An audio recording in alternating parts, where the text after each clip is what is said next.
নমস্কাৰ খেতিপথাৰ চেনেললৈ আপোনালোকক স্বাগতম।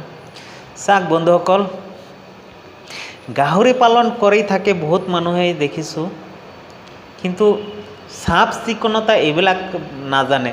আমি দেখিছোঁ আমাৰ গাঁৱত কছাৰী মানুহবিলাকে কি কৰে, বোকা পানীত বান্ধি থৈ দিয়ে। বোকা পানীত থৈ দিব নালাগে নহয়। চাওক আপোনাৰ গাহৰিটোৱে পোৱালি দিব সময় হয়, তেতিয়া চাফ চিকুণ জেগাত ৰাখিব লাগে। সেইকাৰণে পোৱালিবিলাকৰ ধৰক আপোনালোকৰ পোৱালি 10টা 12টা হ'ল, লাষ্টত কেইটামান থাকে? 3টা থাকে, 4টা থাকে, আৰু গোটেই 5-6টামান মৰি থাকে। কিয়নো আপোনালোকে চাফ চিকুণতা নাজানে, সেইকাৰণে এনেকুৱা হৈ থাকে। চাওক পোৱালি দিয়াৰ সময়ত আপোনালোকে গাহৰিটোৰ যত্ন ল'ব, ভালকৈ ভাল জেগাত ৰাখিব। চাওক যেতিয়া পোৱালি জন্ম হৈ থাকে, তেতিয়া ধৰক গাহৰি পোৱালিটো ওলাবলৈ চেষ্টা কৰি আছে, ওলাব পৰা নাই, কিবা হাত ভৰি এইবিলাক উল্টা পাল্টা হৈ থাকে।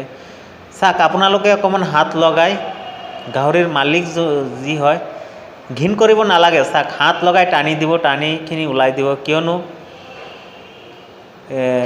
কেইদিনমান আগতে এটা ঘটনা হ'ল আমাৰ গাঁৱতে, যে গাহৰিটো পোৱালি দিব গৈ অকণমান পোৱালিটো 15 মিনিটমান ওলাব পৰা নাই। লাষ্টত পোৱালিটো ওলাইছে বেলেগ এজন টানি, কিন্তু পোৱালিটো মৰি থাকিল।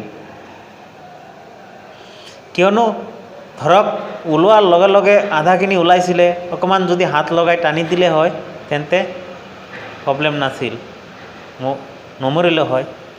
কিন্তু আপোনালোকৰ হেৰি আছে যে হাত লগাব নোখোজে, ঘিণ কৰে, তেনেকুৱা নাভাবিব। তেনেকুৱা ভাবিলে তেনেকুৱা হৈ থাকিব, পোৱালিটো মৰি থাকিব। চাওক ইমানখিনি ক'ব লগা আছিলে। ভিডিঅ'টো চোৱাৰ কাৰণে ধন্যবাদ। চেনেলটো যদি ছাবস্ক্ৰাইব কৰা নাই ছাবস্ক্ৰাইব কৰিব, লাইক শ্বেয়াৰ কমেণ্ট কৰিবলৈ নাপাহৰিব। কিবা জানিব হ'লে তলত কমেণ্ট কৰিব।